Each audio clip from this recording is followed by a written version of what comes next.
2018 সালের একাদশ সংসদ নির্বাচনে দিনের ভোট রাতে হয়েছে এমন অভিযোগে সবসময় সোচ্চার ছিল বিএনপি সহ বিরোধী দলগুলো। তাদের দাবি, দাপট দেখিয়ে প্রশাসনকে ব্যবহার করে ভোটারবিহীন সেই নির্বাচনে ক্ষমতা দখল করে আওয়ামী লীগ।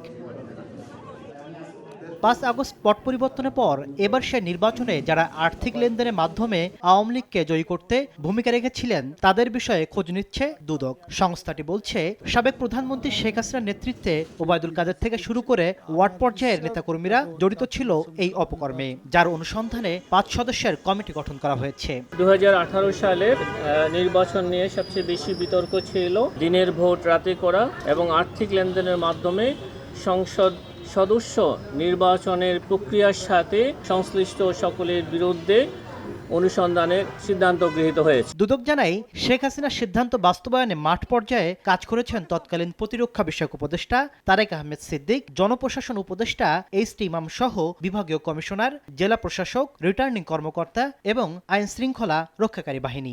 জেলা প্রশাসন আছে, পুলিশ প্রশাসন আছে, এখানে র্যাব আছে, অন্যান্য আইন শৃঙ্খলা বাহিনীর সদস্যরা আছেন, উপদেষ্টারা আছেন। সেই সময় যারা নির্বাচন পরিচালনা তদারকির সাথে যারা ছিলেন তাদের সকলে, যাদের সম্পৃক্ততা পাওয়া যাবে তারা সকলেই এর আওতায় আসবেন। এদিন 165 কোটি টাকা সন্দেহজনক লেনদেন ও 13 কোটি টাকার অবৈধ সম্পদ অর্জনের অভিযোগে মামলা হয়েছে সাবেক এলজিআরডি মন্ত্রী তাজুল ইসলাম ও তার স্ত্রীর বিরুদ্ধে।